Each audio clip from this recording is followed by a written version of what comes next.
teammate, to get the guys to maybe answer that question beforehand, you know? Maybe put a bit of a poll up and go, what do you think your consequences are? Some guys on the spot probably answer, but anyway, let's not distract from that. I think it'd be a good topic for this stuff. Yep. All right. So, where are we? I'm going to close a bunch of things. Pop you guys over there. Bring this over here. Bring the call back here, and then I'll share my screen. Let me know when you can see diet type comparison. Yep, I can see it. Yep. All right. So, fellas, the topic of this one, right, is I want you to rattle off, right? How, like, give me a diet that you've heard of, a fad diet, Trent. Keto. Done it plenty of times. Right, Mark. Another one.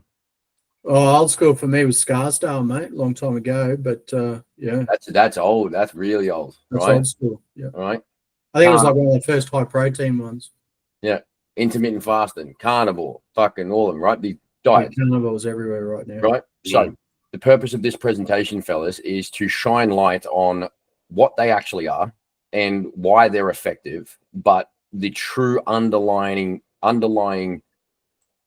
variable that's actually making the shit work. There's nothing fancy about it. There's nothing scientific. There's nothing, right? And I want to prove that to you on this presentation. Okay. So first part was, right, a couple of distinguishers. So what's the difference between plant-based and vegan? You know, carnivore, how does intermittent fasting work? Low carb and keto and all those kinds of things, right? So we're just going to cover off on a few surface level things that we've all heard of, but maybe haven't dove into tremendously amounts. So the difference between a plant-based diet and a vegan diet. So plant-based is essentially focusing on whole quality nutrient dense foods. Nothing that comes with a barcode. Okay. Ideally is the idea of plant-based. But now that changed recently because we started to create plant-based processed products. They never used to exist. So plant-based has been a little bit skewed now. You know, when you get those plant sausages, have you ever fucking had those? Yes, they're filthy. They taste like the devil's dick. They are fucking awful, right? But now we got that. But that's essentially what plant-based was, is it didn't have a barcode. Vegan is everything plant-based, okay? But it completely excludes animal products, okay? Now, the biggest difference between both of those is nutrients, which we all know from Chronometer are so important. And nutrients, talking about your micronutrients. It's just a shortened version. If you ever hear nutrients, think micronutrients. By cutting an entire food group out, like plant-based and vegan do, right? They basically cut out meat, more or less, or any animal-based product, eggs, all that kind of stuff. Animal-based products have a tremendous amount of nutrients in them, just the same as plants do. But you by excluding an entire food group, you're essentially missing out on those nutrients, right? But that's not the real key to why these are effective. That's the main difference. Chirp in with any questions you have as well. The characteristics of a carnivore diet consists only of animal products, right? Meat, eggs, and some dairy. No plants, carbohydrates, right? Because carbohydrates don't come in the form of meat, okay? Or fruits or vegetables. Carbohydrates come from starches, fruits, and veg. Diet is overwhelmingly protein-based, which means where do you get your fuel source from if you don't have carbs? Protein and fat, right? Because you like there's fat, you know, there's fat in pretty much every animal product, right? There's most protein, right? Most protein products and items come with a layer of fat, right? And that's not bad fat, but there's fat in them. And when you don't have carbs, if you remember the fuel source presentation we did a little while ago, we have two primary fuel sources, carbohydrates and fats. If you don't have carbohydrates, when you don't have carbohydrates in your body, right, your body leans up a hell of a lot for a couple of reasons, right? But one that we notice prominently is that when you have, for every 1 gram of carbs you eat, it pulls in about 3 grams of water.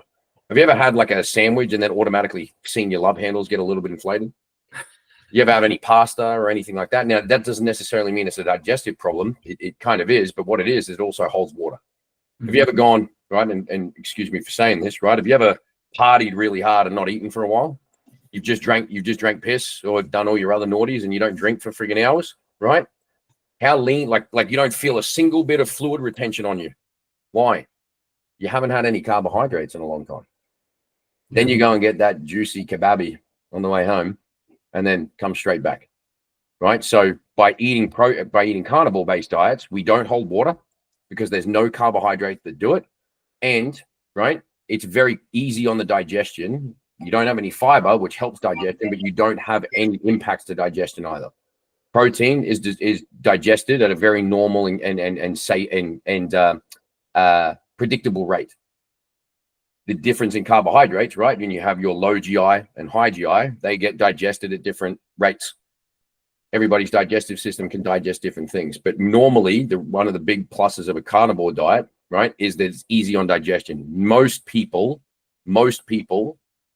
I would say nearly all. I haven't found many people who can't digest meat, right? Straight meat products. It's just easy to digest, right? Some people do, some people don't, but that's the main one. Okay.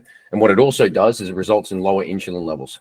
So when you're not eating carbohydrates, you don't get an insulin response. Okay. So it's very, very good for diabetics and things like that who are insulin resistant. But that's one of the main products, main reasons carnivore is effective. Difference between low carb and keto. So low carb, right, is essentially, and there's no blanket term, but low carb is essentially carbohydrates. If you look at, I'll bring up where am I? Bring up one of my guys, and I'll show you I'll show you exactly how you could tell if you're in low carb. So, so I'll just bring over here. Right, can you guys see this? Yeah. Right, so you've seen this. This is just the back end of one of your sheets. But if we were to give Aaron, who's a client, right, 2,800 calories, what normally a balanced diet is like a 30-40-30 split. 30% protein, 40% carbs, or 30. Or you might have 40-30-30, or you might have 40-30-30. But low carb is where carbohydrates are the lowest of your calorie ratio. So this is just 218 calories is 30% of that calorie amount. 282 grams of carbs is 40% of that calorie amount. 91 grams of fat is 29% of that calorie amount. So if you want low carb diet, your carbs just has to be the lowest out of the 3 macronutrients. That's what defines low carb. But with difference, right, with keto is extremely low carb, right? You're essentially having enough carbs to keep your insulin and your body functioning. So normally lower than 40 grams per day, right? Normally 40 grams per day, because that allows you to produce ketones. Okay. When you have very low carb, your body will produce ketones, which is an alternative fuel source other than carbs. Remember, carbs, we digest that, gets turned into glucose. Glucose is the energy. We don't use the glucose. It gets converted into, remember that word? Oh, glycogen. Yeah, that's it. Glycogen. Glycogen. Right? Perfect. Right. So we eat carbs, gets turned into glucose. Glucose is energy. We don't need the energy. We store it as glycogen. When you need the energy again, your body heats up. It's kind of like you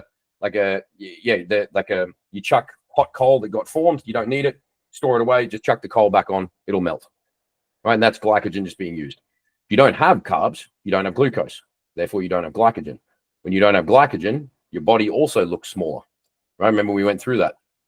But when you don't eat any or very, very, very low carb, your body produces ketones, which is an alternative fuel source to glucose. Okay. And everybody has a different opinion about it, right? It's not the same. They're definitely not like for like, but it is a fuel source that your body can use other than fat. Takes several days to enter ketosis. An inconsistent carb intake, so just doing low carb for a couple of days or keto for a couple of days, does not enter ketosis. It's very difficult to enter ketosis. Trent, I know you know this, right? Because you and I spoke about this. When I get a couple of days in, you go 4 or 5 days and then fucking grab a pizza. Keto's fucked. Try it again. But we never end up in ketosis. And these fuckers that go keto is the way forward. Some people find a way to just literally live on no carb. Fine. More power to you, dude.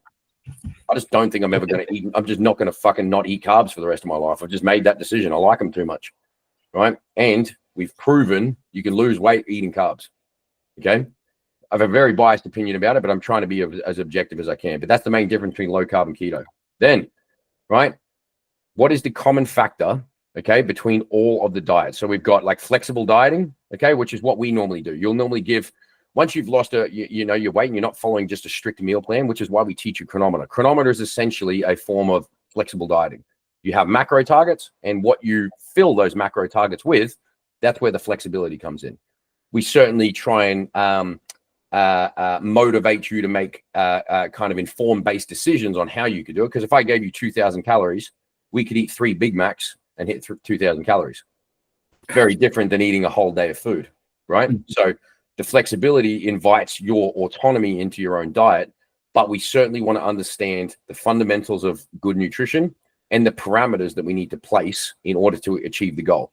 Because if you're just eating pizza and still hitting 2,000 calories, yeah, you'll lose weight, but you'll feel pretty shit. You'll hold a lot of water. You won't have a lot of energy. So there's certain things that we want to understand as well. Okay.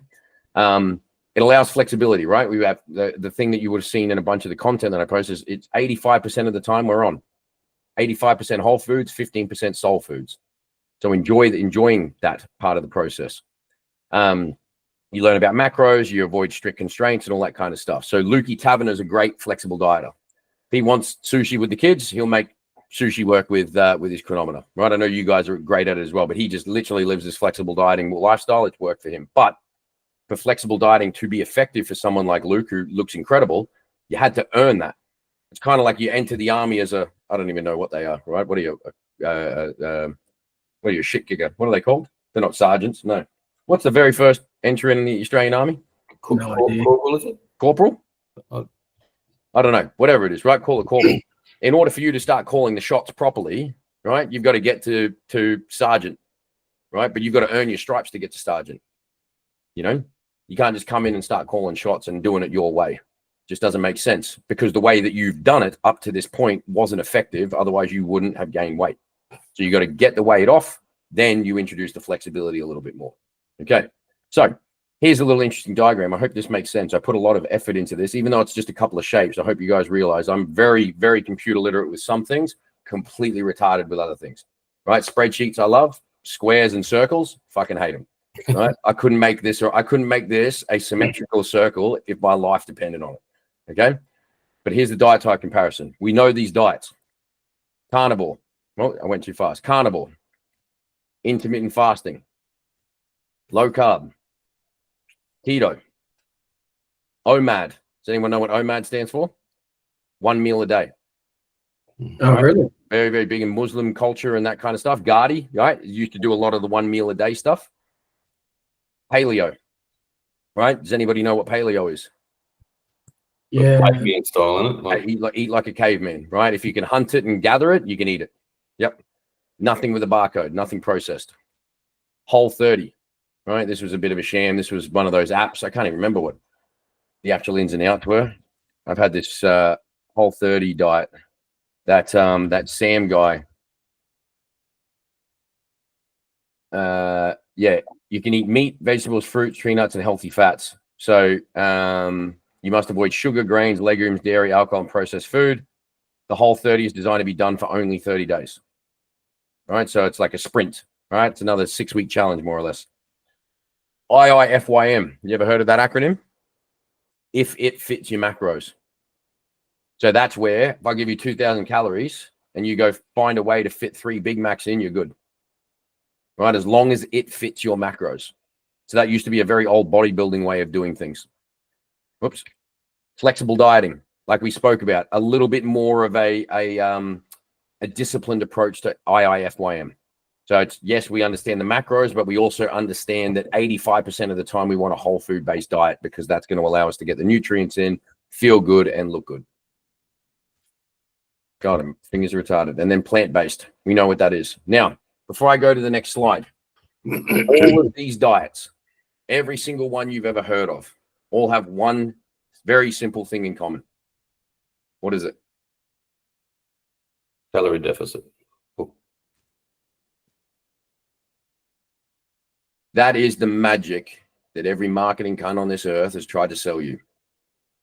Right? None of these diets are bad. None of them are good. The only thing that actually causes you to lose the weight that you think you're losing is because you're in a calorie deficit. Carnivore, right? It's very difficult to eat 3, 4, 5,000 calories of carnivore.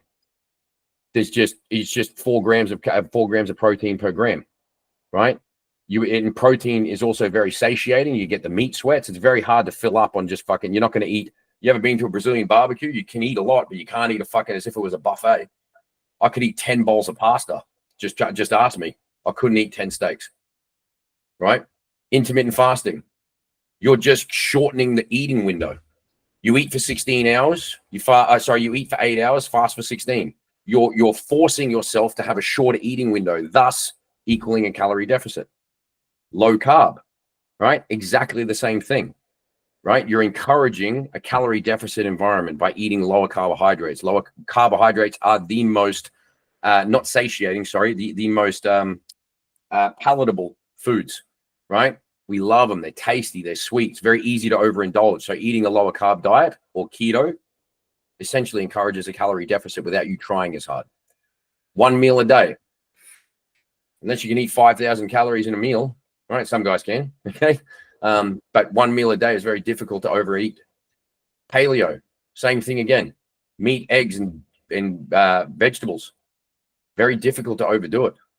Whole 30, the whole idea is the same thing. You do it for 30 days. If it fits your macros, you're going to place them into a calorie deficit, and as long as you fit them, theoretically, you should lose weight. Flexible dieting is the same. Plant-based is the same. So the purpose of this presentation, fellas, is to just basically understand that no matter what lens you do it from, there's no magic in intermittent fasting. There is no fucking magic that keto is doing this thing. All it is you're eating less than you burn. Your intake is lower than your output. That is it. And whatever environment you facilitate that in, each to their own. What we believe, and I hope that I'm proving to you guys, right? You can fucking eat anything you want. Carbohydrates, alcohol, whatever the thing is, right? But as long as we have discipline, we'll get into a calorie deficit. Some people who think that they don't have the discipline, they'll go for these short, sharp fad fixes. Right? I'll go do keto, right? Trent, why did you do keto? Cool. You wanted the real answer? Because I could drink spirits without knocking me diet. Yep. Right. Each to their own. Each to their own use case. But it's still right in your mind. I'll lose weight on keto because I'm not having carbs. Not having carbs is the reason. Not having carbs is the reason. Not the reason you're losing weight. The reason you're losing weight is because you went into a calorie deficit briefly. Yeah. But then the moment you reintroduce those carbs and went back to normal, you're no longer in a calorie deficit because your normal is either maintenance or a surplus. Most of us are maintenance or a surplus. That's how we eat. Otherwise, you'd be losing weight. You know? Does that make sense? Yeah. Yeah. So yeah, I kept drinking, so the surplus was there again. 100%, right? And same thing with alcohol. People think that alcohol is empty calories. No, it's not. Every 1 gram of alcohol has 7 calories. Right? So 50, a nip, 50, right, can have up to 350 calories in it. Then you shoot a mixer, right, full strength Bundy and Coke. You might have 350, 400 calories per glass. And we go, oh, it's not carbs though. Yeah, it's not. Right? So take the family barbecues where we're coming up, they go, oh, you know, I'm doing this intermittent fasting, I'm doing this, right? Inform your friends. There is nothing. There's nothing. These guys that do my keto program, you'll get shredded like me. Dude, they don't do keto themselves. 90% of them don't. They've just done a calorie deficit, gone to the gym or figured out some kind of training regime. They look awesome. And then they told you it was keto. So you buy a program. So the old mate that passed away, the doctor guy with his 5-2 and stuff. Yep. That's intermittent fasting, isn't it? Yep. Yeah. Exactly. Or it's just like lower calorie days, but it's sort of over the course. At the end of the day, it's a calorie deficit, right? Well, I'll show you. Right. I'm sure some of the guys. I'll just use Aaron's again. Hang on. Oh, I got Lukey's here. Have I got it on this sheet? Yep. Right. So this is Lukey's tracking sheet. You guys should all have a calorie example. Have you guys seen this at the end of your tracking sheet? You got your tracking sheet at the end. There's a sheet called calorie example. Right. I haven't looked at it, no. Right. I'll show you. This is a really, really cool tool. So let's say I burn 3,500 calories per day. So you know that 5 and 2. So Marky, let's just say you burn 3,500 calories per day. Right? Your 5 and 2 says that on the 5 days of the week, okay, you eat low calorie, less food, so you can have a little bit more on the weekends. Okay, so let's say on Monday it was 1,800 calories. That's a 1,700 calorie deficit for the day. For the first 5 days of the week, 1,800 calories. But then on Saturday, he goes, you can have your 3,500. Well, of course you can, because the net deficit for the entire week is 8,500 calories down still. Yep. Right? You burn 2,500 calories. This is what the same thing as banking your calories. So your TDEE doesn't change. You can influence this, right, by exercising more, getting more sleep, or increasing your metabolism by eating in a certain way, right? You can increase your total daily energy expenditure, right? Remember the NEAT video at the very start when you first joined Apex? That's how you increase that. So the higher this is, the more NEAT that you have, right, the easier it is to get into a deficit. Because if I burn 4,000 calories but eat 3,000, I'm still 1,000 calories into a deficit.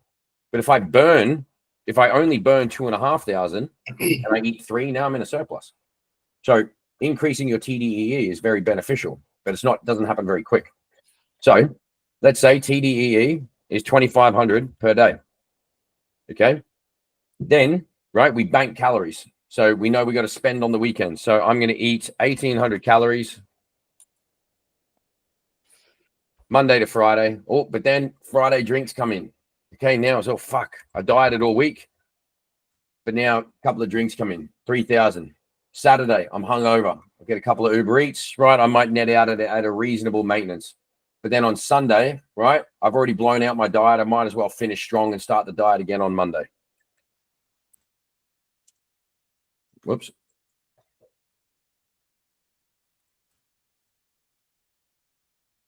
All of that dieting all week, you still ended up in a surplus or maintenance. Let's say it wasn't even as gnarly. Let's just say it was 3.5. Right? 1,300 calorie deficit. Yeah, you'll lose it. But as per the fat loss model, which we know, right, in order for, and this is based on Lukey, right? His total body mass, I think it was 84, so it'll change. But in order for him to lose 0.5% of his body weight, or at least 400 grams per day, have you guys been shown how this fat loss model works? No. When you ask your coaches next time, right, get them to go through this, right? Use this. So what we're saying is in order. So let's go, Marky, what are you weighing right now? 155. Right, 155. Okay. Let's say starting body fat percentage is 35%. 42. Right. So go 42.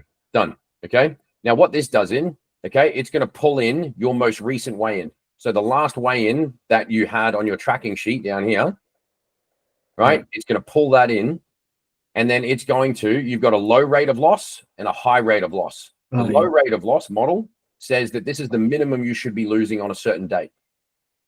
In order for you to track along this line, all right, in order for you to go from 154 to 153 to by September next year, right? If it was the first of, let's make this today, right?